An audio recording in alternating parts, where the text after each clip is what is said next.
اللهم صل على حبيبك سيدنا محمد وعلى آله وصحبه وبارك وسلم. الفاتحة وآية الكرسي وثلاثة من سورة الإخلاص والمعوذة نرضي الله أرواح من سمعناها هنا بسببه ونقص ونرضي الله أرواح من سمعناها هنا سبب أمريكا المعروف نرضي الحي القيوم سيد الحبيب قلبي من أحمد باسين الله يغفر لهم ويرحمهم ويسعهم الجنة برحمته والدينا وليهم خاصة جميع أمتنا ومسلمين عامة وإلى حضرة النبي محمد صلى الله عليه وآله وسلم. الفاتحة. أعوذ بالله من الشيطان الرجيم. بسم الله الرحمن الرحيم. الحمد لله رب العالمين الرحمن الرحيم مالك يوم الدين إياك نعبد وإياك نستعين اهدنا الصراط المستقيم صراط الذين أنعمت عليهم غير المغضوب عليهم ولا الضالين آمين. الله لا إله إلا هو الحي القيوم لا تأخذه سنة ولا نوم له ما في السماوات وما في الأرض وذا الذي يشفع عنده إلا بإذنه يعلم ما بين أيديهم وما خلفهم لا يحيطون بشيء من علمه إلا بما شاء واسع كرسيه السماوات والأرض ولا يعوده حفظهما هو العلي العظيم. بسم الله الرحمن الرحيم. قل هو الله أحد الله الصمد لم يلد ولم يولد ولم يكن له كفوا أحد. بسم الله الرحمن الرحيم. قل هو الله أحد الله الصمد لم يلد ولم يولد ولم يكن له كفوا أحد. بسم الله الرحمن الرحيم. قل هو الله أحد الله الصمد لم يلد ولم يولد ولم يكن له كفوا أحد. بسم الله الرحمن الرحيم. قل أعوذ بالفلق من شر ما خلق ومن شر غاسق إذا وقب ومن شر النفاثات في العقد ومن شر حاسد إذا حسد. بسم الله الرحمن الرحيم. قل أعوذ بالناس مالك الناس إله الناس من شر الوسواس الخناس الذي يوسوس في صدور الناس من الجنة والناس.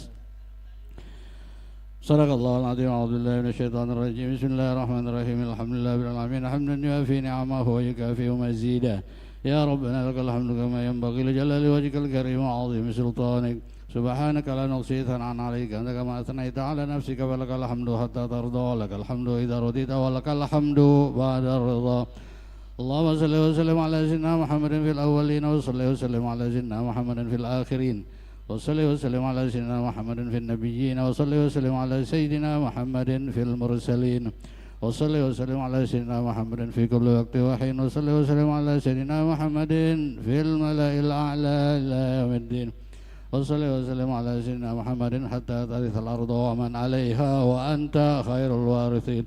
اللهم اجعل وأوصل وتقبل ثواب ما قرأناه من القرآن العظيم وعلمنا من لا إله إلا الله سبحانه سبحان الله بحمده وما قلنا من قوله يا الله يا اللهم صل على سيدنا محمد صلى الله عليه وسلم في هذا البيت في هذا المجلس المبارك هدية منا واصلة ورحمة نازلة وبركة شاملة وصدقة متقبلة نقدمها نهديها إلى حضرة سيدنا وحبيبنا وشفيعنا وقرة أعيننا سيدنا مولانا محمد صلى الله عليه وعلى آله وأصحابه وذريته وأهل بيته ثم إلى أرواح آبائه وإخوانه من الأنبياء والمرسلين وآل كل من الصحابة أجمعين جميع عباد الله الصالحين ثم نهديها إلى رسلنا المهاجر الله أحمد بن عيسى وابن عبيد الله سيدنا المهاجر الله أحمد بن عيسى وابن عبيد الله وسيدنا الفقيه المقدام بن علي وعلى بن صفرهم ثم إلى رسلنا الشيخ عبد الجلاني والحبيب عبد الرحمن بن محمد السقاوي عبد الله بن علي والحداد صاحب رتب الوشال ثم إلى جميع سادتنا الصوفية المحققين والعلماء العاملين وأولياء الكون أجمعين مشارق الأرض إلى مغاربها برها وبرسهم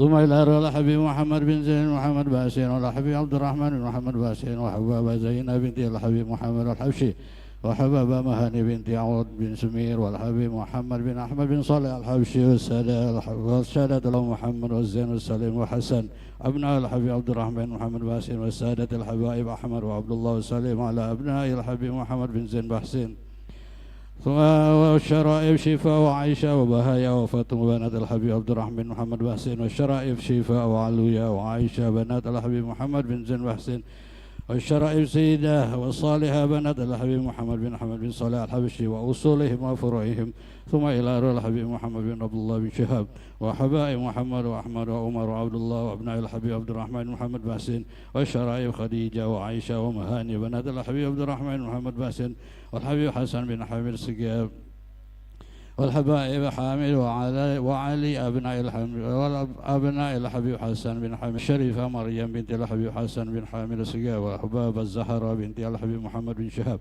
والحبيب أحمد وسيد الوالد سيد أحمد بن الألوي بن أحمد باسين والشريفة شنفاء بنت الحبيب عقيل المنور والشريفة نعمة بنت محمد بن شهاب والوالدة الصلبية بنت محمد آني، والسيد ساهل بن أحمد بن علوي بحسن، والشريفة زينب بنت مصطفى الحبشي، والسيد عثمان بن محمد باسين، والسيد علي بن أحمد السقاب، والسيد فيصل ومحمد أبناء الحبيب حامد بن حسن السقاب، والشرائب رضوان ومريم بنات الحبيب حامد بن حسن السقاب، ثم إلى أروع الشريفة نفيسة بنت سالم الكاب، ثم إلى روح محمد إدريس بن منير وياسمة بنت ياسين، أن الله يغفر لهم ويرحمهم ويسكنهم برحمته، ثم إلى روح والدنا ووالديهم خاصة والمسلمين والمسلمات، إلى روح خصوصا صاحب الحول صاحب المقام الحبيب المغفور برحمة الحي القيوم سيد الحبيب علوي بن أحمد محمد باسل، من اجتمعنا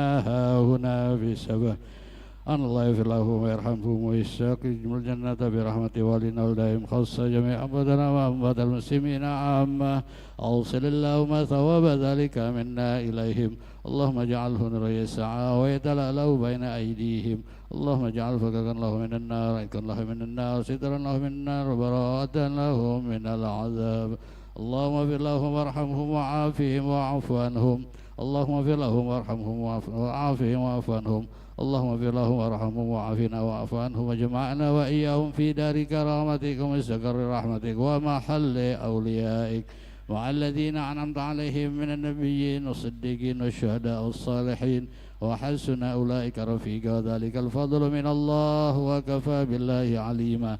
ربنا اغفر لنا ولإخواننا الذين سبقونا بالإيمان، ولا تجعل في قلوبنا غلا للذين آمنوا ربنا إنك رؤوف رحيم.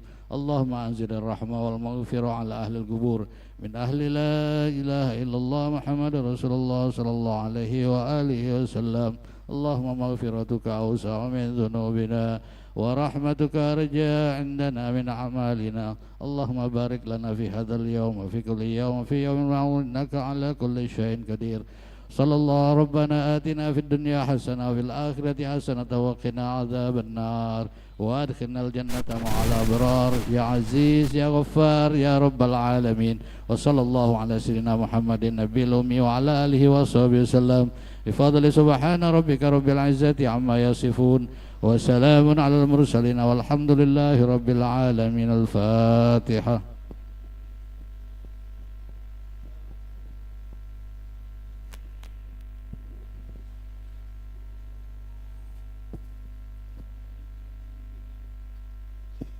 اللهم اجعل الفاتحة وسير الفاتحة كرمات الفاتحة افتح لنا بالخير واجعلنا من الخير دعوهم فوق الخير دعوهم فيها سبحانك اللهم الحمد لله رب العالمين. الفاتحة بالقبول والإكباس ولك الحال وأن الله يغفر الذنوب ويسر الكروب ويشر الكروب ويستر العيوب بارك لنا ولكم في كل حال وفي أهلي والمال والإيال وفي الله واغفر والدينا ولكم وخصاب الجميع ومسلمين ومؤمنين وأن الله يتولى بولايته ويحفظنا من شر بريته تكسيرنا في حقنا وفي حق أزواجنا وفي حقوق جميع المسلمين ويبارك لنا في عقدنا قلنا وإياكم ذي المعاصي إلى عز الطعام حديث كسل عاجل معالي كل حارة بنينه إلى كل حارة مرضية ويشفي أمراضنا يسوء أغراضنا طول أعمالنا مع لطف وعافية واحسن سبيقتنا وحسن خاتمة لنا وعلى كل من وحبيب علي محمد بن حسين بن عبد الله بن شيخ العبشي أن الله نيتهم وعمل عمل أخلاق أخلاقهم على هذه النية وكل صلاة إلى حضرة النبي محمد صلى الله عليه وسلم سير أسرار فاتحة. من الشيطان الرجيم. بسم الله الرحمن الرحيم. الحمد لله رب العالمين الرحمن الرحيم يوم الدين إياك نعبد وإياك نستعين صراط الذين أنعمت عليهم غير المغضوب عليهم ولا الضالين.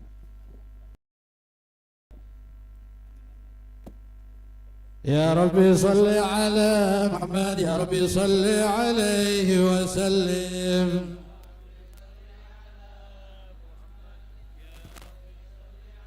يا ربي صل على محمد أشرف بدر في الكون أشراق.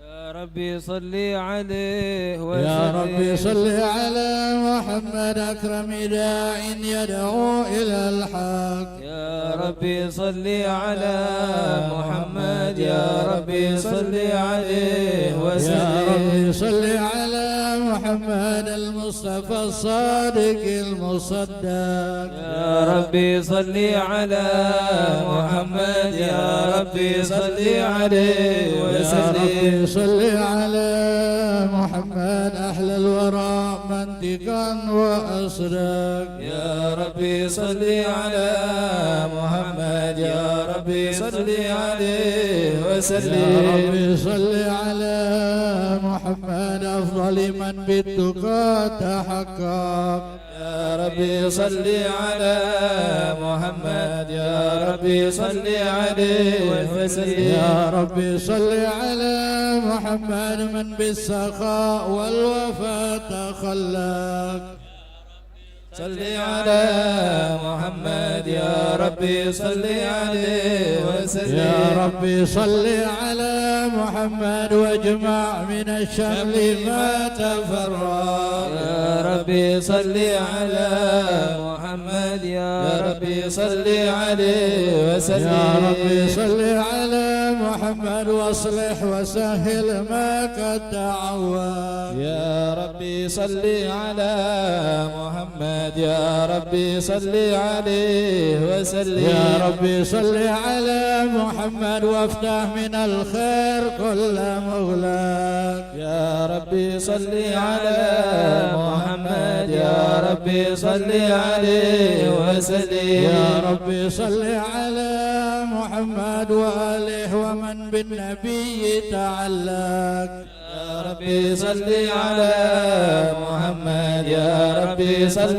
عليه وسلم يا ربي صل على محمد وآله ومن للحبيب يعشق يا ربي صل على يا ربي صل عليه وسلم يا ربي صل على محمد ومن بحبل النبي توثق يا ربي صل على محمد يا ربي صل عليه وسلم يا ربي صل على محمد يا ربي صل عليه وسلم يا ربي صل على محمد يا ربي صل عليه وسلم السلام عليك زين الأنبياء السلام عليك السلام عليك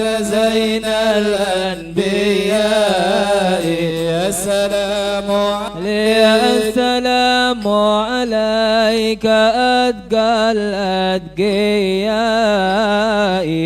السلام عليك السلام عليك أتقى الأتقياء السلام عليك السلام عليك أزكى الأزكياء السلام عليك السلام عليك أزكى الأزكياء السلام عليك السلام عليك أصفى الأصفياء السلام عليك السلام عليك أصفى الأصفياء السلام عليك السلام عليك من رب السماء السلام عليك السلام عليك من رب السماء السلام عليك السلام عليك دائم بالانقضاء السلام عليك السلام عليك من رب السماء السلام عليك السلام عليك أحمد يا حبيبي السلام عليك السلام عليك أحمد يا حبيبي السلام عليك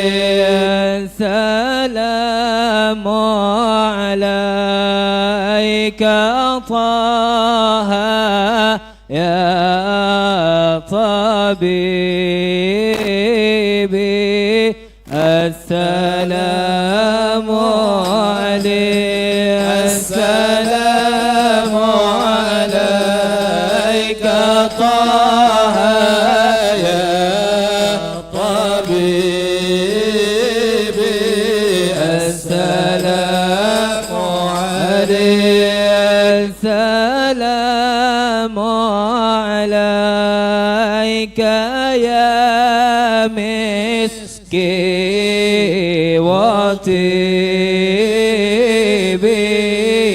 السلام عليك السلام عليك يا مسكي وطيبي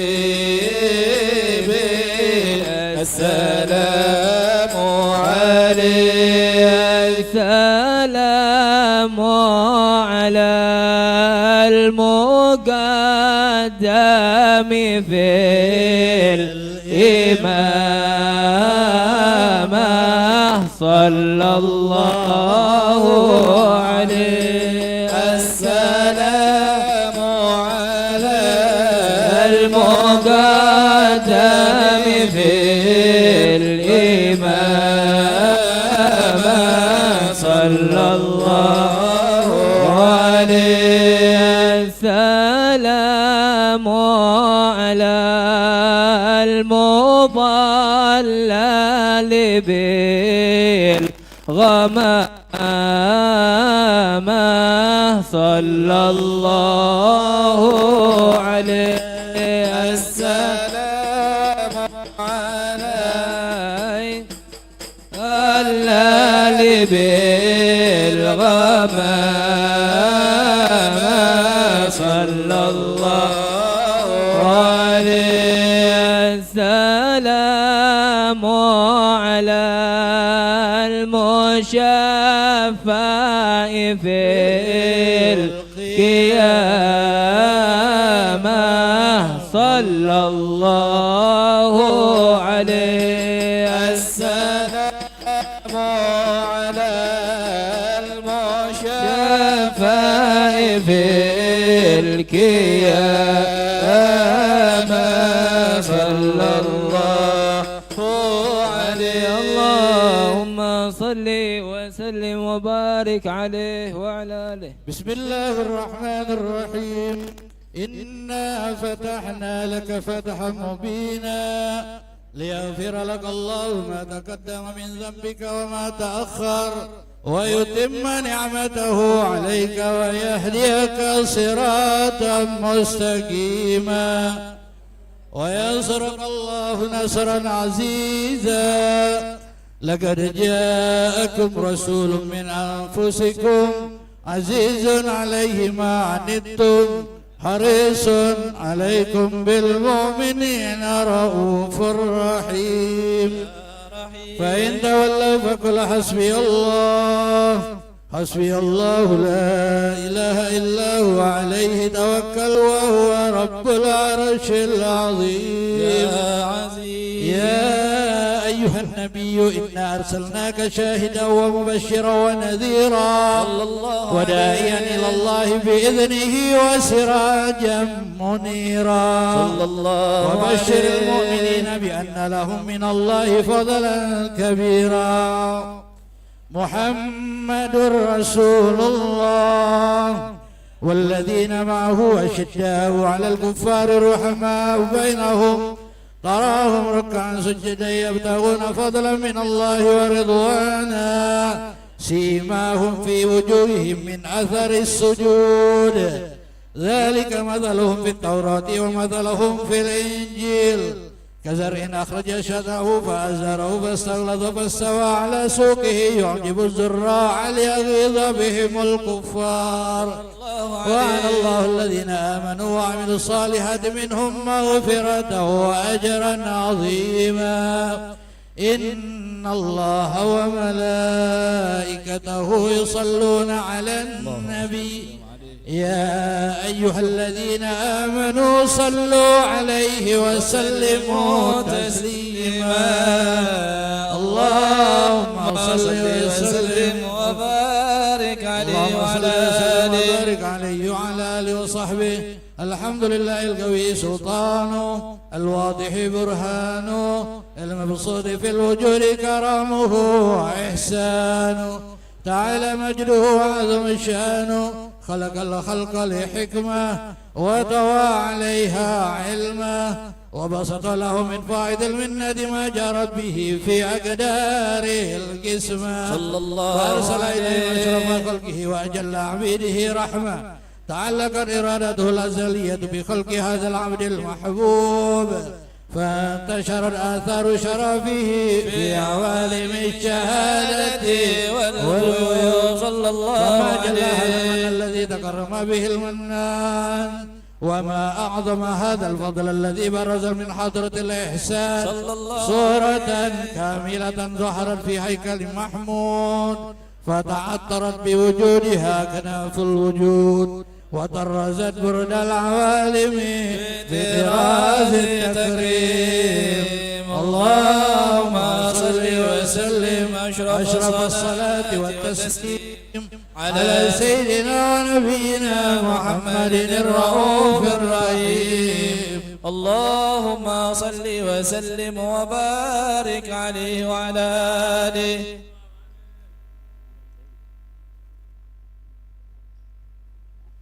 وسلم وبارك عليه وعلى آله وصحبه صلى الله عليه. الحق بعالم قدسه الواسع تجليا قدام انتصار فضله والسان. صلى الله وعلى الحمد الذي لا تنحصر ودودان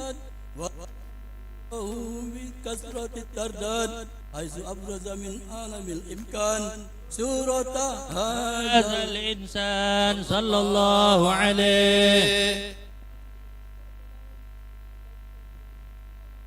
في الأكوان في قلب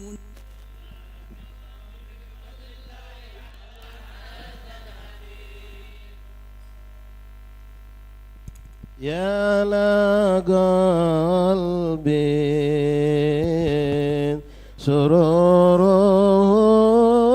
قد توالى بحبيب عم الأنام نوالا. يا لقلبي سروره قد توالى بحبيب عم الأنام نوالا. جل من شرف الوجود بنوره، غمر الكون بهجة وجمالا. يا قلبي سروره قد توالى بحبيب عم الأنام نوالا.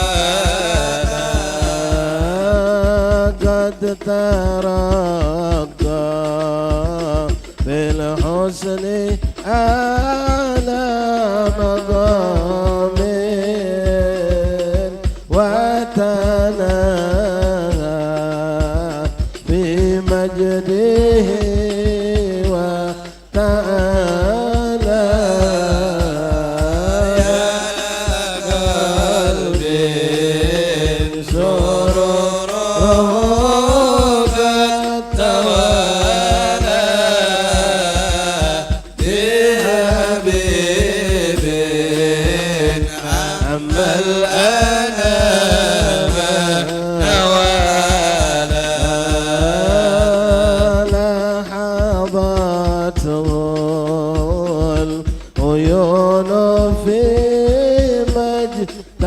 رآته بشرا كاملا يزيغ الضلال يا لقلب سروره قد توالى بحبيب أما الأنام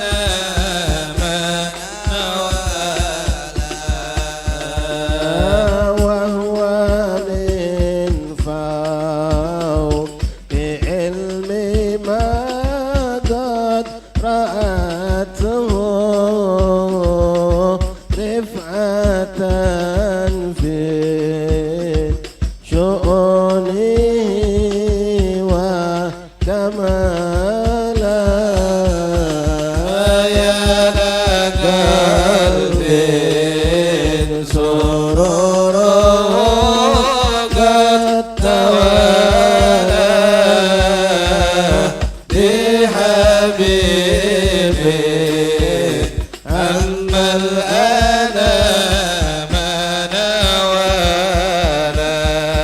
نوالا سبحان الذي أبرز من حضرة الامتنان ما يعجز عن وصفه اللسان ويهوى تعقله آله الجنان صلى الله عليه كثر منه في عالم البطون والزهور ما منع الوجود الخلق ينور وتبارك الله من إله كريم بشرتنا آياته في ذكر الحكيم ببشارة لقد جاءكم رسول من أنفسكم عزيز عليه ما عنتم حريص عليكم بالمؤمنين رؤوف رحيم فمن فاجأته هذه البشارة وتلقاها بقلب سليم فقد هدي إلى صراط مستقيم اللهم صل وسلم أشرف الصلاة والتسليم على سيدنا ونبينا محمد الرؤوف الرحيم اللهم صل وسلم وبارك عليه وعلى آله اللهم صل وسلم وبارك عليه وعلى آله وصحبه صلى الله عليه وأشهد أن لا إله إلا الله وحده لا شريك له شهادة يعرب بها اللسان عما تضمنه الجنان من التصديق بها والإذعان تثبت بها في الصدور من الإيمان قواعده وتلوه على أهل اليقين من سر ذلك الإذعان وتصديق شواهده صلى الله عليه وأشهد أن سيدنا محمد العبد الصادق في قوله وفعله والمبلغ عن الله ما أمره بتبليغه لخلقه من فرضه ونفله صلى الله عليه عبد أرسله الله للعالمين بشيرا ونذيرا فبلغ الرسالة وعد الأمانة وهدى الله به من الأمة بشرا كثيرا صلى الله عليه فكان في ظلمة الجهل للمستبصرين سراجا وقمرا منيرا صلى الله عليه فما أعظمها من منة تكرم الله بها على البشر وما أوسعها من نعمة انتشر سرها في البحر والبر صلى الله عليه اللهم صل وسلم بأجل الصلوات وأجمعها وأزكى التحيات وأوسائها على هذا العبد الذي وفى بحق العبودية وبرز فيها في خلعة الكمال وقام بحق الربوبية في مواطن الخدمة لله وأقبل عليه غاية الكمال صلى الله عليه صلاة يتصل بها روح المصلي عليه به وينبسط في قلبه نور سر تعلق به وحبه ويكتب بها بعناية الله في حزبه وعلى آله وصحبه الذين اتقوا صحوة المجد بقربه وتفيأوا ظلال الشرف الأصلي بوده وحبه ما أكثر الأقوال بنشر ذكراه نسيم. اللهم صل وسلم صلاتي وتسليم على سيدنا ونبينا محمد الرؤوف الرحيم. اللهم صل وسلم وبارك عليه وعلى آله. اللهم صل وسلم وبارك عليه وعلى آله صلى الله عليه وسلم. فلما علق رضا الله بالعلم القديم بدون يسار تخصيصه للبشر الكريم بالتقديم والتكريم نفذت القدرة الباهرة بالنعمة الواسعة والمنة الغامرة صلى الله عليه. فانفلقت بيت التصوير في العالم المطلق الكبير عن جمال مشهود بالعين صلى الله أو عليه. بالوصف الكمال المطلق والحسن التام والزين وتنقذك الجمال الميمون في الأسلاب الكريمات والمتون. صلى الله عليه. فما من صلب الضمة إلا وتمت عليه من الله النعمة. صلى الله وهو عليه. القمر التام الذي يتنقل في بروجه يتشرف بموته نور إكراره وموضع خروجه. صلى الله عليه. وقد قضت الأقدار الأزلية بما قضت وأظهرت من سر هذا النور ما أثرت وخصصت به من خصصت. صلى الله وكان عليه. مستقر في الأسلاب الفاخرة والأرحام الشريفة الطاهرة حتى برز في العالم بعالم الشهادة بشر لا كالبشر. وغير أفكاره ذو وبهر فتعلقت همة الراكب لهذه الهروب ليكما بهذا القرطاس ما الوردين من عجائب ذلك النور المعروف. صلى الله وإن عليه. كانت الألسن لا تبي مشيم شارع أوصاف ذلك الموصوف تفيك للسامعين من خواص المؤمنين وترويعا للمتعلقين بهذا النور المبين. صلى الله عليه. وأن تجب الأقلام عن شؤون خير الأنام ولكن هزني لا تدري ما حفظت من سير أشرف المخلوقين وما أكرمه الله به في مولد ابن الفضل الذي عم العالمين.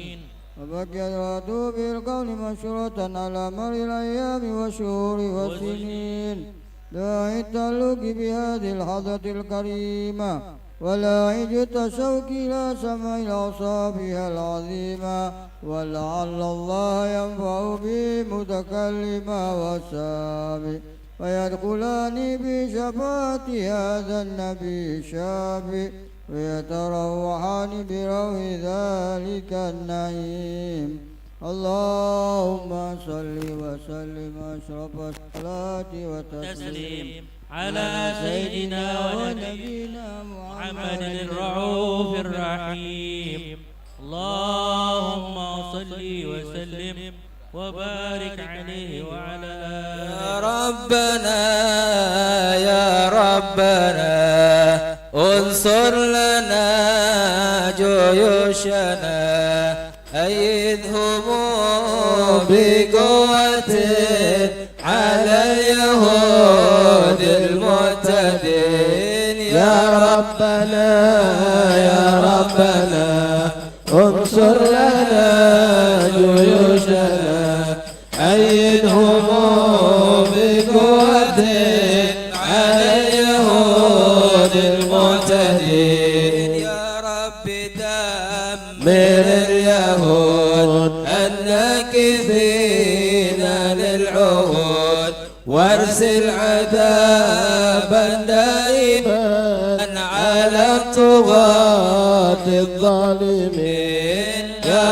ربنا يا ربنا انصر لنا جيوشنا أيدهم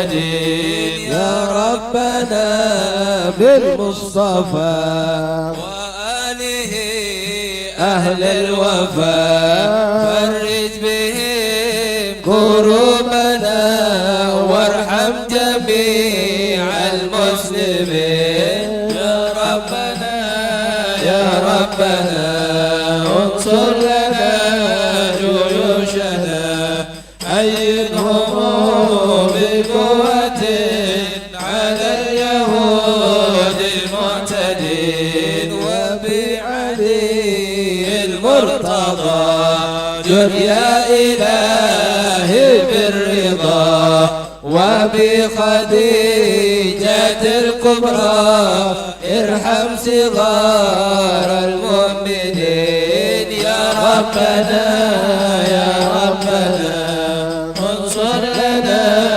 جيوشنا أيدهم بقوة على اليهود المعتدين وبفاطمة بنت الرسول جد يا إلهي بالقبول وبالحسن ثم الحسين سلكت بيد الظالمين يا ربنا يا ربنا انصر لنا جيوشنا أيدهم بقوة على اليهود المعتدين بهم يا ربنا سلكت رد حقنا وما أضانا من بلاد يا مجيب السائلين يا ربنا يا ربنا انصر لنا جيوشنا أيدهم بقوة على اليهود المعتدين اللهم صل وسلم وبارك عليه وعلى آله اللهم صل وسلم وبارك عليه وعلى آله. وقد آن للقلم أن يهد ما حركته فيه الأنامل مما استفاده الفهم من صفات هذا العبد المحبوب الكامل وشمائله التي هي أحسن الشمائل. وهنا حسن أن نثبت ما بلغ إلينا في شأن هذا الحبيب من أخبار وآثار ليتشرف بكتابته القلم والقرطاس وتنزه في هدائقه الأسماء والأبصار. وقد بلغنا في الأحاديث المشهورة أن أول شيء خلقه الله والنور المودع في هذه السورة.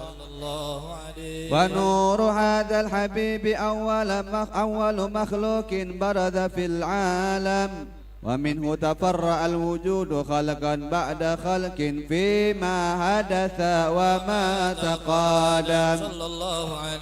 وقد أخرج عبد الرزاق بسنده عن جابر بن عبد الله الأنصاري رضي الله عنهما قال قلت يا رسول الله بأبي وأمي أخبرني عن أول شيء خلقه الله قبل الأشياء. قال يا جابر إن الله خلق قبل الأشياء نور نبيك محمد صلى الله عليه وسلم من نور. وقد ورد من حديث أبي هريرة رضي الله عنه أنه قال قال رسول الله صلى الله عليه وسلم كنت أول النبيين في الخلق وآخرهم في البعث. وقد تعددت الروايات بأنه أول الخلق وجودا وأشرفهم مولودا.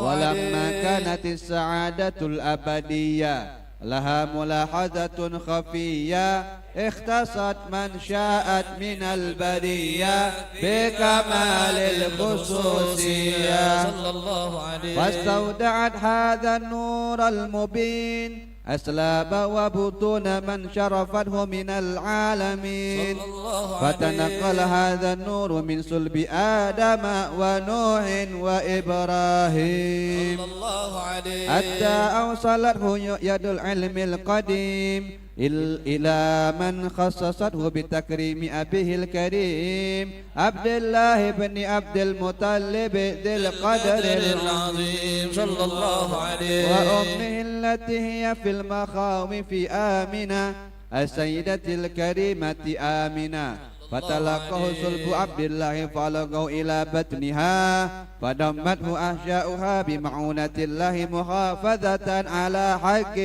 ذي الدرة وصونها فحملته برعاية الله كما ورد عنها حملا خفيفا لا تجد له ثقلا ولا تشكو منه ألما ولا عللا حتى مر الشهر بعد الشهر من حمله وقرب وقت بروزه إلى عالم الشهادة لتنبسط على أهل هذا العالم فيوضات فضله وتنتشر فيه آثار مجد السميع اللهم صل وسلم أشرف الصلاة والتسليم على سيدنا ونبينا محمد الرؤوف الرحيم اللهم صل وسلم وبارك عليه وعلى آله اللهم صل وسلم وبارك عليه وعلى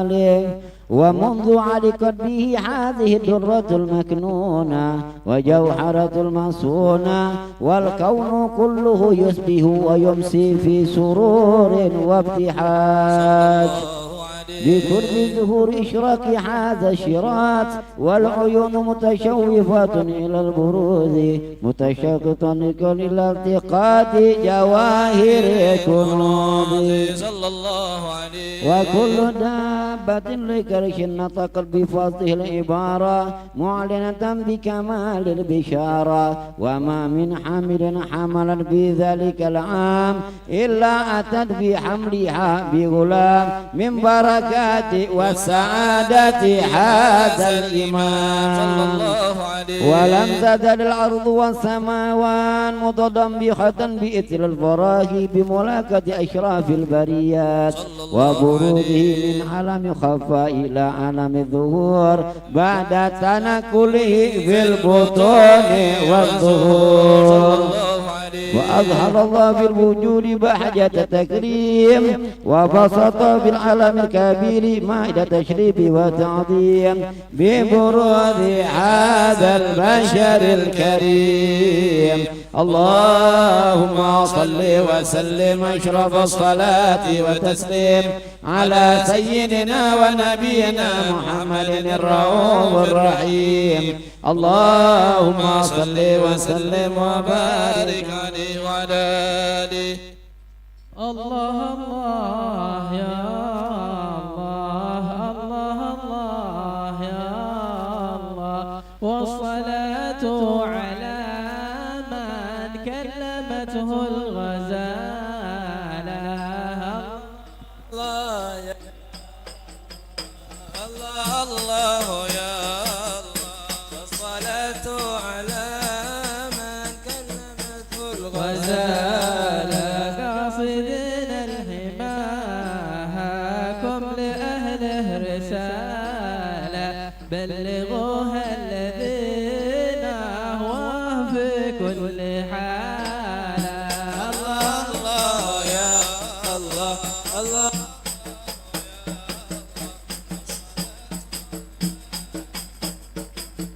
والغزالة الحبيب الذي عشقه إلى محالة زين كله ولا حالته فيها الجلالة الله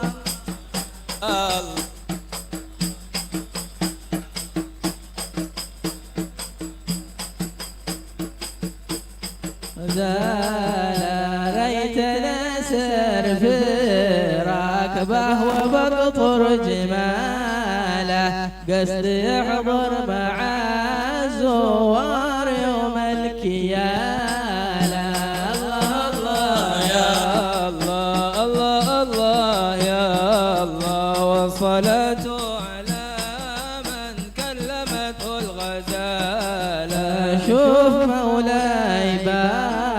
باسط للخليقة ظلاله قد ما زاير إلا منه سؤاله الله الله يا الله الله الله يا الله والصلاة على من كلمته الغزالة حضرة النور اللي فيها العطايا جزالة باخت يا من حضرها بالرضا والجمال الله الله يا الله الله الله يا الله والصلاة على من كلمته الغزالة من وردها رجع بالعافية والسهالة أيها الراكب لي ساروا على اسم الجلالة الله الله يا الله الله الله والصلاة على من كلمته الغزالة ذكروني ودلوني عليها دلالة لي زمن في هواها ما عرفت الملالة الله الله يا الله الله الله والصلاة على من كلمته الغزالة عشقها قاده في قلبي وانا في السقالة باخت من في رباها صدق حطت رهالة الله الله يا الله الله يا الله والصلاة على من كلمته الغزالة باخت من في رباها صدق حطت رحالة والصلاة على من كلمته الغزالة الله الله يا الله الله الله يا الله والصلاة على من كلمته الغزالة اللهم صل وسلم وبارك عليه وعلى آله. اللهم صل وسلم وبارك عليه وعلى آله. فحين قرب أوان وضع الحبيب أعلنت السماوات والأرضون ومن فيهن بالترحيب وأمطار الجود الإلهي على أهل الوجود تثن وألسنة الملائكة بالتبشير للعالمين تائد سبحان الله إله إلا الله والله أكبر سبحان الله الحمد لله ولا إله إلا الله والله أكبر سبحان الله إله إلا الله والله أكبر والقدرة كشفت كناء هذا المستور ليبرز نوره كاملا في عالم الظهور نورا فاق كل نور وأنفذ الحق حكمه على من أتم الله عليه النعمة من خواص الأمة أن يخضع عند وضعه أمة تأنيسا لجنابها المسعود ومشاركة لها في هذا السمات الممدود فحضرت بتوفيق الله سيدة مريم وسيدة آسيا ومعهما من الحور العين من قسم الله له من الشرف بالقسمة الوافية فأتى الوقت الذي رتب الله على حضوره وجود هذا المولود، فانفلق صبح الكمال من النور عن عمود، وبرز الحامد المحمود مذعنا لله بالتعظيم. محمد صلى الله عليه وسلم، صلى الله على محمد. يا رسول الله سلام عليك يا رفيع الشان والدرج يا رسول الله، سلام عليك يا رفيع الشان كل بيت أنت ساكنه ليس محتاجا إلى سرج. يا رسول الله سلام عليك يا رفيع الشان والدرج. وجهك الميمون حجتنا يوم تأتي الناس بالحجج. يا رسول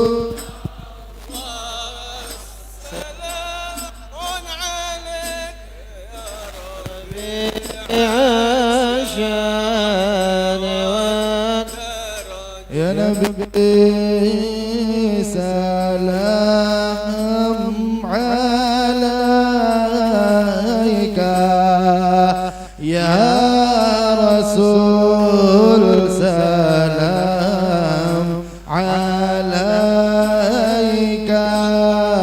يا حبيب سلام عليك صلوات الله عليك. الله يا نبي سلام عليك يا رسول سلام عليك يا حبيب سلام عليك صلوات الله عليك. أشرق الكون ابتهاجا بوجود المصطفى أحمد ولأهل الكون أنس وسرور تتجدد. الله يا نبي سلام عليك يا رسول سلام عليك.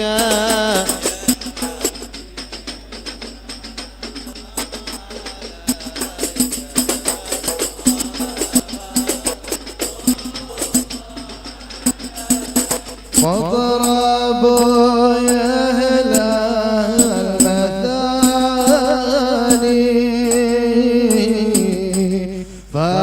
فهزروا اليمن غراد واستضيئوا في جمال طاقة في الحسن تفرد. يا نبي سلام عليك يا رسول سلام عليك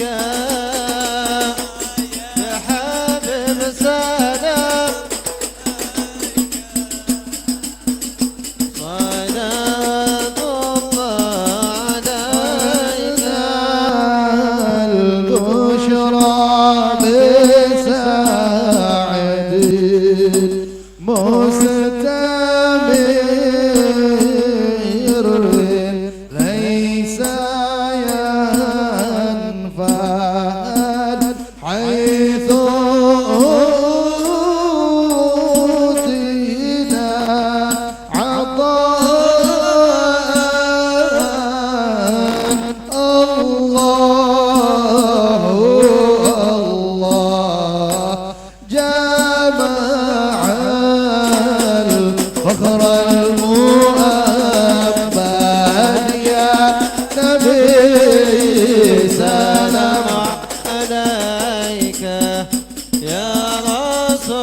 يا حبيب سلام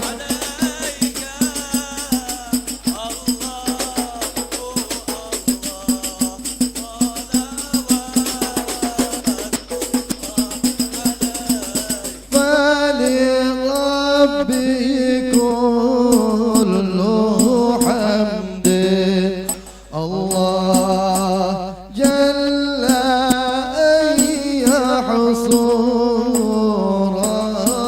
العد الله إذ حبنا بوجوده المصطفى هدي محمد الله صلى الله عليك يا نبي صلى الله عليك يا نبي الله يا جد الحسن والحسين صلى الله عليك يا رسول الله أهلا بك إنا بك نسعد وبجاهه يا إلهي جد وبلغ كل ما قصد يا رسول الله جئنا لزيارة قصيدين الله لن تجي منك شفاعة إلا رب العالمين يا رسول الله جينا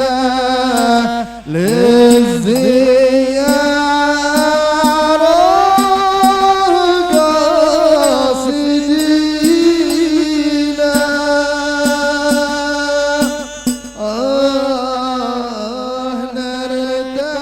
نرتجي منك شفاعة عند رب العالمين الله يا رسول اجينا للزيارة قاصدين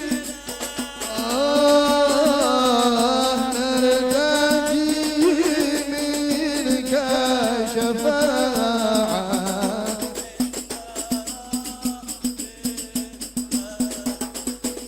واهدنا نهج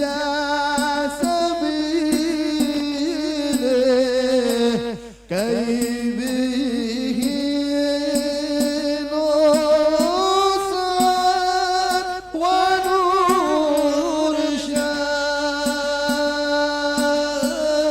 ونرشاد ربي بلغنا بجاهه في جواره خير مقعد يا رسول الله صلوا عليه للزيارة قاصدينا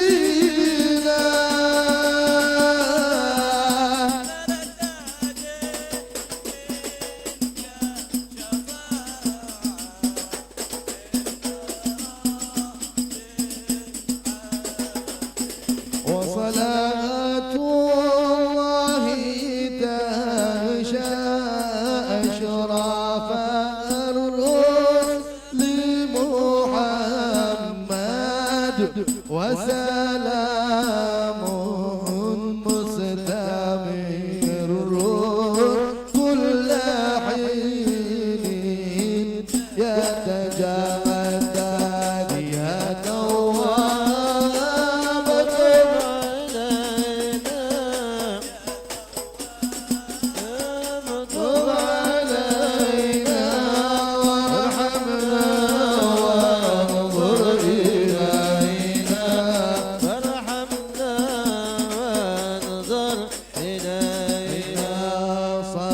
الله على محمد صلى الله عليه وسلم صلى الله على محمد يا ربي صل وسلم صلى الله على محمد صلى الله عليه وسلم صلى الله على محمد يا ربي صل وسلم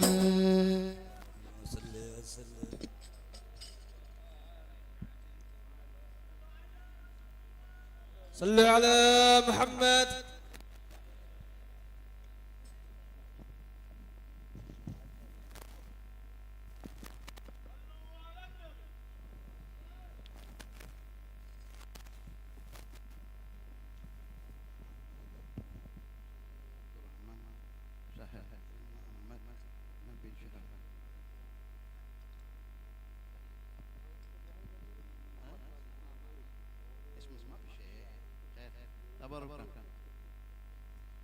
Bismillahirrahmanirrahim. Alhamdulillah wa la ilaha illallah wa sallallahu ala rasulillah. Assalamualaikum warahmatullahi wabarakatuh.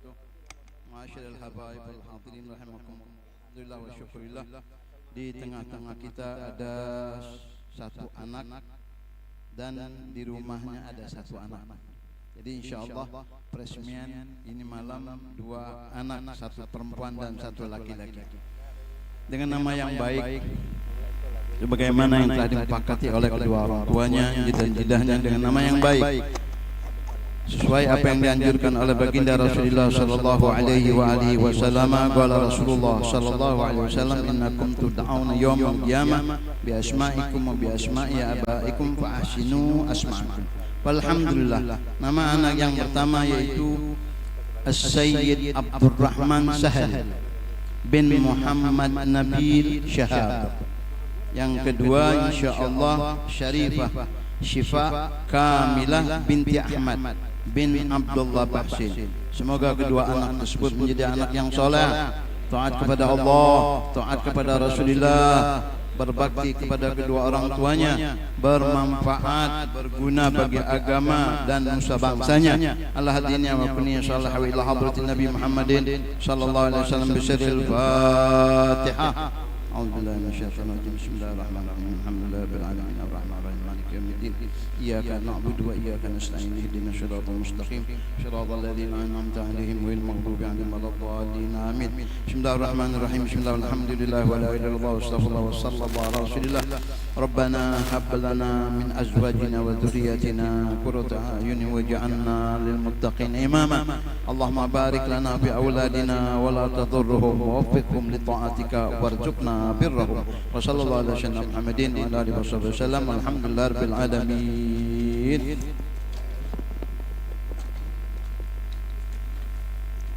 شل يا مصطفى واصدح بصوتك قبلي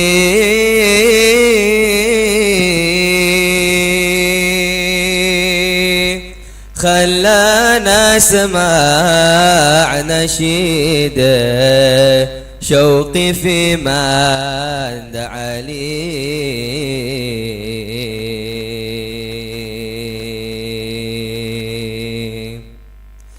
خلنا اذكر حبيبي لي بنى راس ملي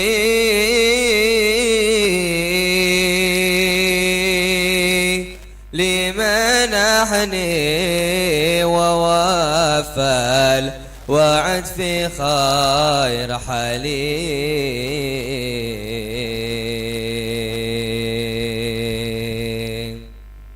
سر ما كان شيخي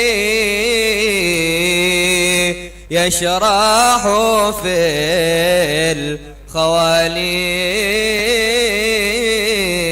الخواليش اللي صوتك ودانا عادنا لا بدلي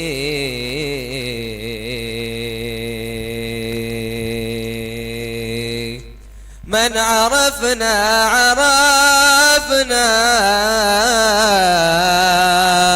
صار له مثل مالي والذي قد تنكر ما يشوف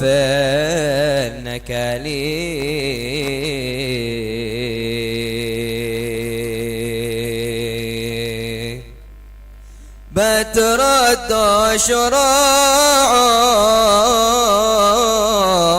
عندنا البحر حليم لو يكن شارق لي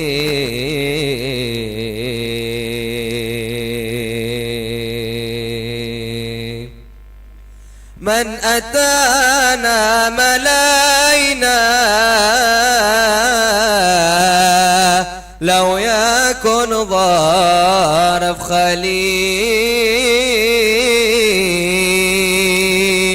هكذا قال شيخي لبحوره موالي ما يحب القطيعة دوب حامل وصالي أهل ود الكرامة في حسن الفعل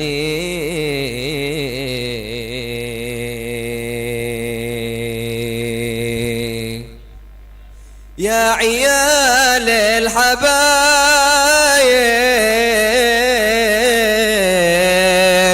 يا روع الليالي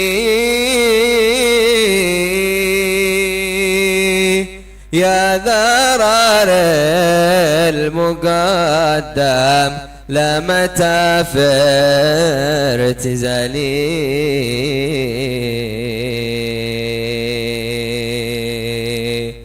باب واسع محصن من دخل عاش سليم ما يشوف المهانة أو هو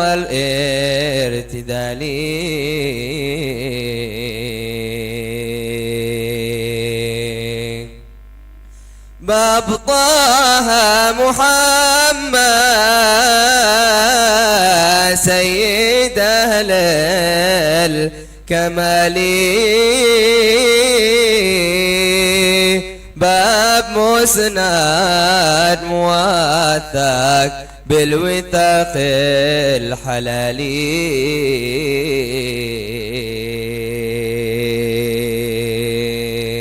الحلالي والمحبة أمانة من بغاها يؤالي ختمها بالمشفع سيدي راس مالي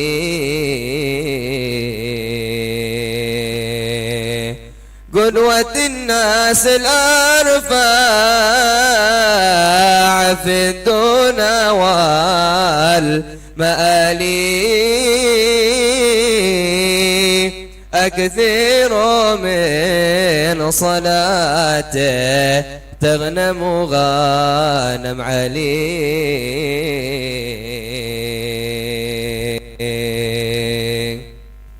ثم آلا وصحبه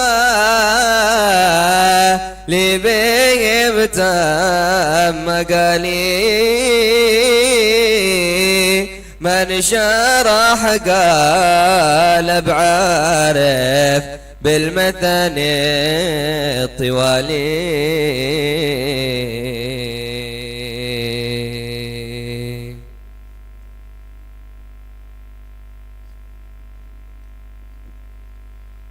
صل وسلم وبارك عليه وعلى آله. ولقد اتصف صلى الله عليه وسلم من محاسن الأخلاق بما تضيق عن كتابته بطون الأوراق. كان صلى الله عليه وسلم أحسن الناس خلقا وخلقا وأولهم إلى مكارم الأخلاق سبقا وأوسعهم بالمؤمنين حلما ورفقا. برا رؤوفا لا يقول ولا يفعل إلا معروفا. له الخلق السهل واللفظ المحتوي على المعنى الجزل. إذا دعاه المسكين أجابه إجابة معجلة وهو الأب الشفيق الرحيم لليتيم والأرملة. وله مع سهولة أخلاقه الهيبة القوية التي ترتعد منها فرائس الأقوياء من البرية. ومن نشر طيبه تعطرت الطرق والمنازل وبعرف ذكره تطيبت المجالس والمحافل. فهو صلى الله عليه وسلم جامع الصفات الكمالية والمنفرد في خلقه وخلقه بأشرف خصوصية.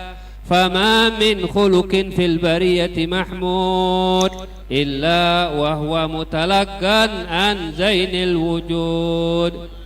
أجملت في وصف الحبيب وشانه وله العلا في مجده ومكانه. أوصاف عز قد تعالى مجدها أخذا على نجم السها بعنانه. وقد انبسط القلم في تدوين ما أفاده العلم من وقائع مولده النبي الكريم وحكاية ما أكرمه الله به هذا العبد المقرب من التكريم والتعظيم والخلق العظيم. فحسن مني أن أمسك أعنة الأكلام في هذا المقام وأقرأ السلام على سيد الأنام. السلام عليك أيها النبي ورحمة الله وبركاته. السلام عليك أيها النبي ورحمة الله وبركاته.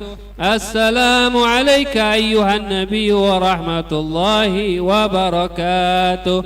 وبذلك يحسن الختم كما يحسن التقديم فعليه أفضل الصلاة والتسليم. اللهم صل وسلم أشرف صلاة وتسليم على سيدنا ونبينا محمد الرؤوف الرحيم.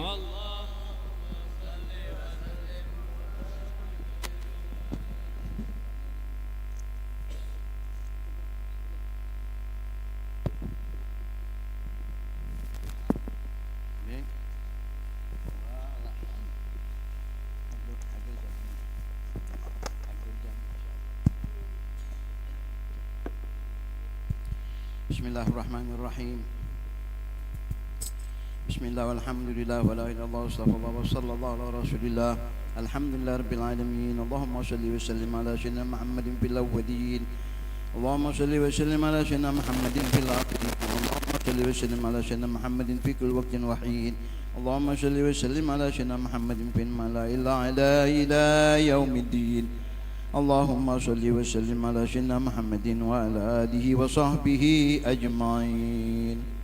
ولما نظم الفكر من دراري الأوصاف المحمدية عقودا توجهت إلى الله متوسل بسيدي وحبيبي محمد صلى الله عليه وسلم أن يجعل سعي فيه مشكورا وفعلي فيه محمودا وأن يكتب عملي بالأعمال المقبولة وتوجهي في التوجهات الخالصة والصلات الموصولة. اللهم يا من إليه تتوجه الآمال فتعود ظافرة وعلى باب عزته تحط الرحال فتغشاها منه الفيوضات الغامرة. نتوجه إليك بأشرف الوسائل لديك سيد المرسلين عبدك الصادق الأمين سيدنا محمد الذي عمت رسالته العالمين. أن تصلي وتسلم على تلك الذات الكاملة مستودع أمانتك وحافظ سرك وحامل راية دعوتك الشاملة الأب الأكبر المحبوب لك والمخصص في شرف الأفخار في كل موطن من مواطن القرب ومظهر قاسم عمدادك في عبادك وساقي كؤوس إرشادك لأهل ودادك سيد الكونين وأشرف الثقلين العبد المحبوب الخالص المحسوس منك بأجل الخصائص اللهم صل وسلم عليه وعلى آله وأصحابه وعلى حضرة اقترابه من أحبابه اللهم إنا نقدم إليك جاه هذا النبي الكريم ونتوسل إليك بشرف مقامه العظيم أن تلاحظنا في حركاتنا وسكناتنا بعين عنايتك وأن تحفظنا في جميع أتوارنا وتقلباتنا بجميل رعايتك وحصيد وقايتك وأن تبلغنا من شرف القرب إليك وإلى هذا الحبيب غاية آمالنا وتتقبل منا ما تحركنا فيه من نياتنا وأعمالنا وتجعلنا في حضرة هذا الحبيب من الحاضرين وفي طريق اتباعه من السالكين ولحقك وحقه من المؤدين ولعهدك من الحافظين اللهم إن لنا أطمعا في رحمتك الخاصة فلا تحرمنا وظنونا جميلة هي وسيلتنا إليك فلا تخيبنا آمنا بك وبرسولك وما جاء به من الدين وتوجهنا به إليك مستشفعين أن تقابل المذنب منا بالغفران والمسيء بالإحسان والسائل بما سال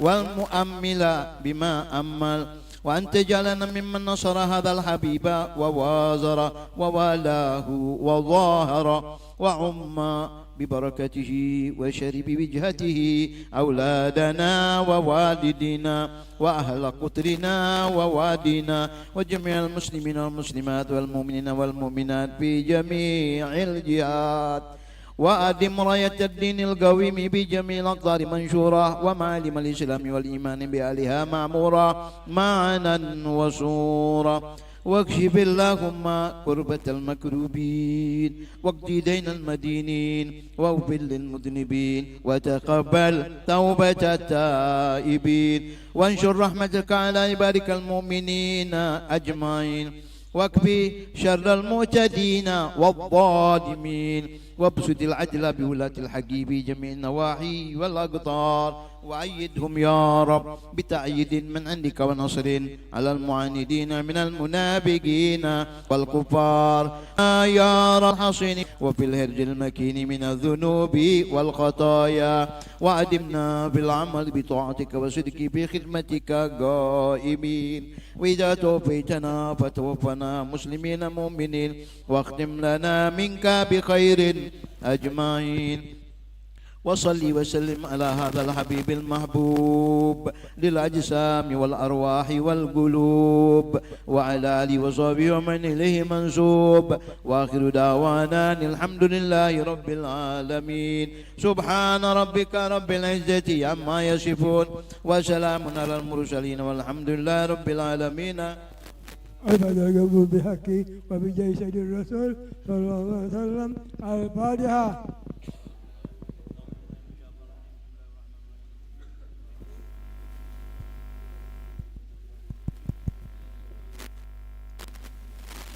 آمين. ربنا تقبل منا إنك برحمتك يا أرحم الراحمين وصلى الله على سيدنا محمد وعلى آله وسلم. قبول. Assalamualaikum warahmatullahi wabarakatuh. Bismillahirrahmanirrahim. Alhamdulillahirabbil alamin. Wassalatu wassalamu ala asrafil anbiya wal mursalin wa ala alihi wa sahbihi ajma'in. Allahumma salli wa sallim wa barik wa karrim ala sayyidina wa maulana Muhammadin wa ala alihi wa sahbihi ajma'in. Amma ba'd. Ma'asyiral habaib wal asatidzah wal aba wal hadirin rahimakumullah. Alhamdulillah, segala puji bagi Allah Subhanahu wa taala yang mana pada malam hari ini Allah Subhanahu wa taala masih mengumpulkan kita masih dalam rangka memperingati hari lahirnya junjungan agung kita Nabi besar Muhammad sallallahu alaihi wasallam yang mana pada malam hari ini, malam Kamis, malam keempat daripada rangkaian Majlis Maulid Arba'in, kita berada di tempat yang mulia ini, yaitu di rumah salah satu wali min awliyaillah, yaitu Al-Arif Billah Al-Habib Alwi bin Ahmad Bahasin. Mudah-mudahan dengan hadirnya kita pada malam hari ini, Allah Subhanahu wa taala akan menurunkan curahan rahmat, taufik dan hidayah kepada kita sekalian. Amin ya rabbal alamin. Salawat seiring salam tak henti-hentinya kita aturkan kepada junjungan agung kita Nabi besar Muhammad sallallahu alaihi wasallam beserta keluarga dan para sahabatnya. Ma'asyiral habaib wal asatidzah wal hadirin rahimakumullah. Sebagaimana biasa, sebelum melanjutkan acara berikutnya, yaitu manaqib singkat dan mau'izatul hasanah, kami akan mengumumkan beberapa peringatan Maulid untuk malam-malam berikutnya. Untuk malam besok, malam Jumat, malam kelima, peringatan Maulid akan diadakan di Majlis Tauhid yang diasuh oleh Al-Habib Nopal bin Alwi Asgab, bertempat di Komplek Kasapelis Kalidoni. Dan pada malam Sabtu, malam ke-6, peringatan Maulid akan diadakan di Majlis Khatibul Haddad yang diasuh oleh Al-Habib Abdullah bin Ali Al-Hadi, bertempat di jalan di Kampung Cendana,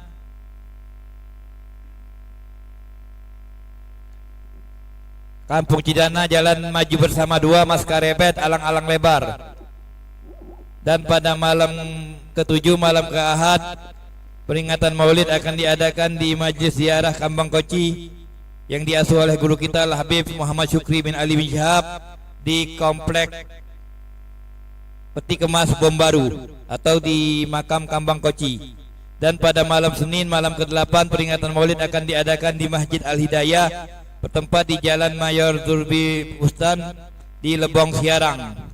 Demikianlah undangan untuk malam hari ini. Dan besok peringatan Maulid akan diadakan di Majlis Ahlu Tarim Ba'dal Asar, bertempat di rumah Al-Habib Ahmad bin Zain bin Syihab di Jalan Dr. Emisa depan Masjid Darul Mutakin. Demikianlah undangan untuk malam hari ini. Untuk mau'izatul hasanah pada malam hari ini akan disampaikan oleh Fadilatul Ustaz Al-Habib Hasan bin Husin Al-Madihid. Namun sebelumnya marilah kita sama-sama mendengarkan manaqib singkat Al-Habib Alwi bin Ahmad Bahasin yang akan dibacakan oleh salah satu cucu beliau, yaitu Al-Habib Sagab bin Ahmad bin Alwi bin Ahmad Bahasin. Fa alaihi ma fal yatafaddal. Sallu ala Muhammad.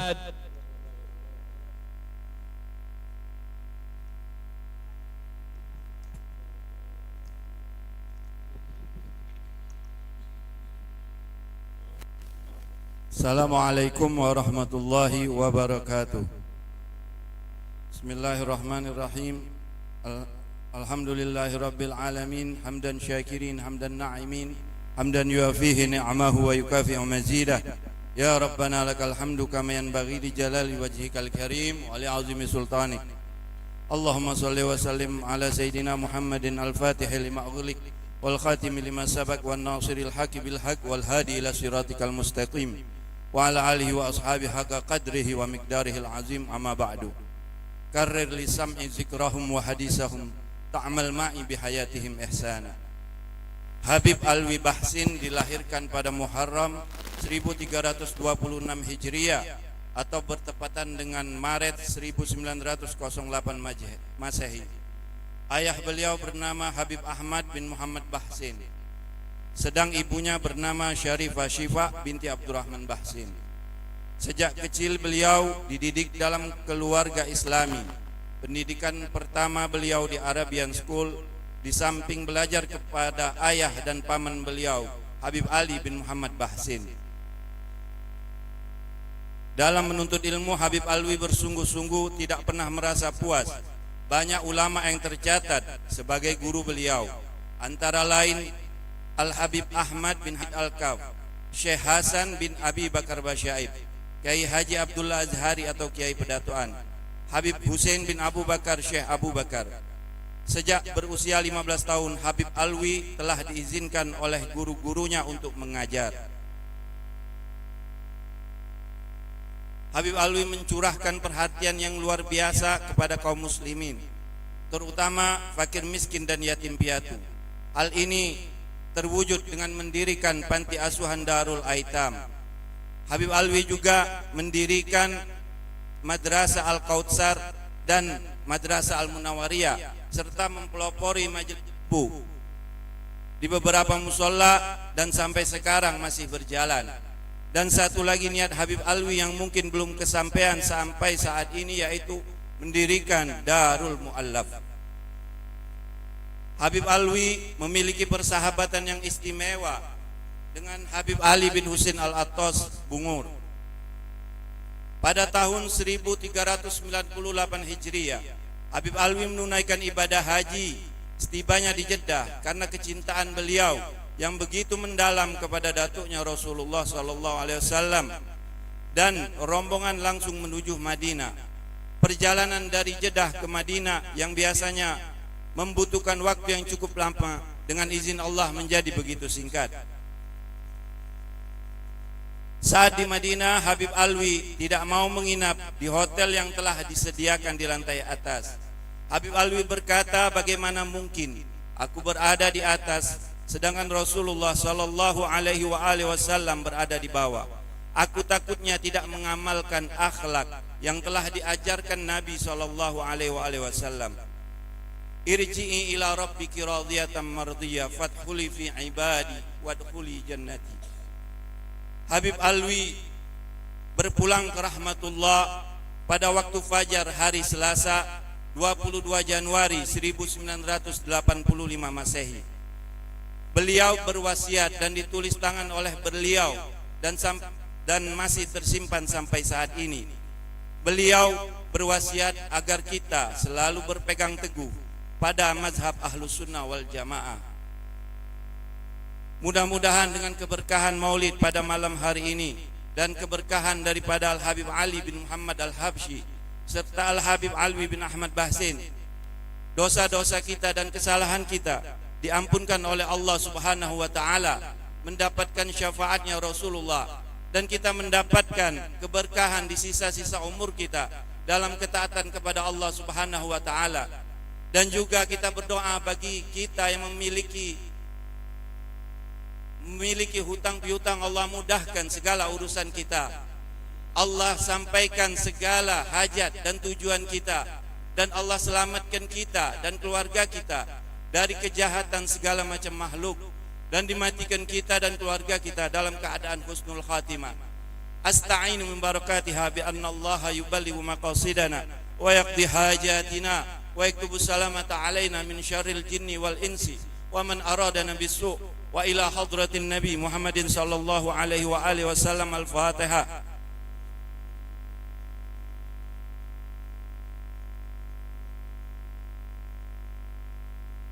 Assalamualaikum warahmatullahi taala wabarakatuh.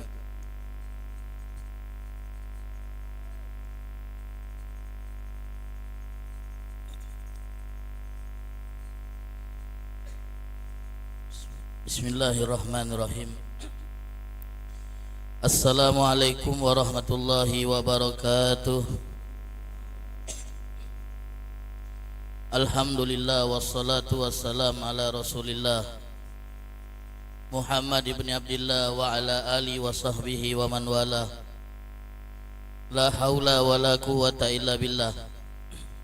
Subhanaka la ilma lana illa ma 'allamtana innaka antal alimul hakim. Rabbi shrah li sadri wa yassir li amri wahlul 'uqdatam min lisani yafqahu qawli.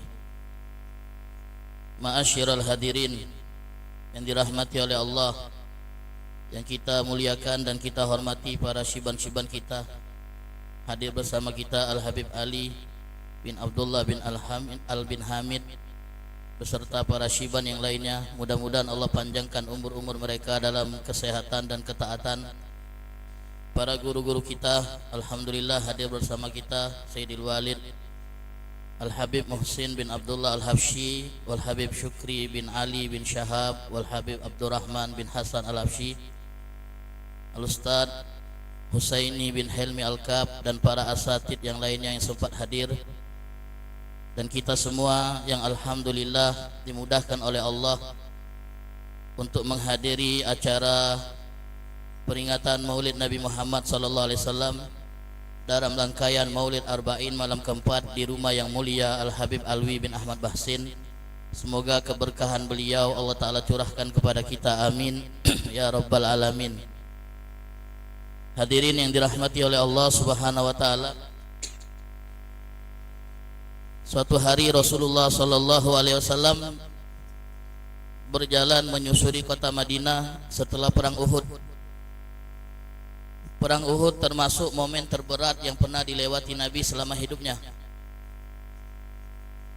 Nabi sallallahu alaihi wasallam pernah ditanya oleh Sayyidah Aisyah radhiyallahu anha, "Ya Rasulullah, adakah momen terberat dalam hidupmu selain yang engkau alami di perang Uhud?" Nabi SAW menjawab, "Ada, yaitu saat aku berdakwah di kota Taif." Artinya apa yang beliau alami pada perang Uhud merupakan momen terberat dalam hidup beliau, karena di perang tersebut beliau terluka parah, kehilangan 70 orang sahabat-sahabatnya, yang diantaranya adalah paman yang beliau cintai, yaitu Sayyidina Hamzah bin Abdul Muttalib radhiyallahu anhu. Setelah perang Uhud, Nabi berjalan menyusuri kota Madinah. Beliau bertemu dengan salah satu sahabat beliau yang bernama Jabir bin Abdullah radhiyallahu taala anhu, yang juga sedang berduka karena ia kehilangan ayahandanya yang bernama Abdullah bin Amr bin Haram radhiyallahu anhum. Jabir terlihat sedang termenung. Jabir terlihat sedang murung. Beliau sedang berduka. Nabi SAW yang melihat Jabir lagi berduka mendekati Jabir dan berkata kepada Jabir, "Ya Jabir, mali araka maksuron." Wahai Jabir, kenapa aku lihat engkau sepertinya sangat berduka dan bersedih?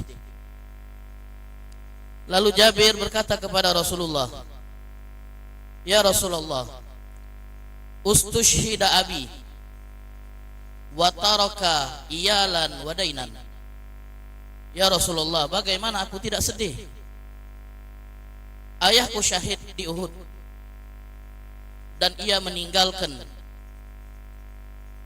adik-adik yang harus aku tanggung, dan ia pun meninggalkan hutang yang cukup banyak. Bayangkan hadirin yang dirahmati oleh Allah, kalau hal ini kita alami, wong tua kita meninggal, abah meninggal, dan kita belum cukup dewasa, dan yang lebih parah, kita harus nanggung adik-adik kita yang masih kecil, dan kita harus nanggung utang yang ditinggalkan oleh abah. Apa tak berat keadaan yang dialami Jabir? Jadi wajar beliau terlihat murung, sedih, berduka karena kehilangan ayah dan harus menjadi pengganti ayah beliau.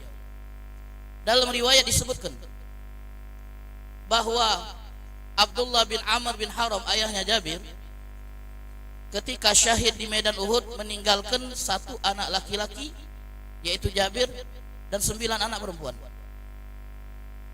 Dan 9 anak perempuan itu semuanya adiknya Jabir. Jabir harus nanggung 9 adik betino,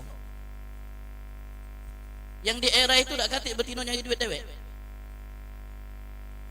Yang di era itu betino harus dihidupi, dicukupi kebutuhannya. Kalau tidak oleh wong tuanya, oleh dulu-dulunya yang lanang. Berat beban yang dipikul oleh Jabir radhiyallahu ta'ala anhu. Wajah beliau terlihat murung dan bersedih. Tapi Nabi kita Muhammad sallallahu alaihi wasallam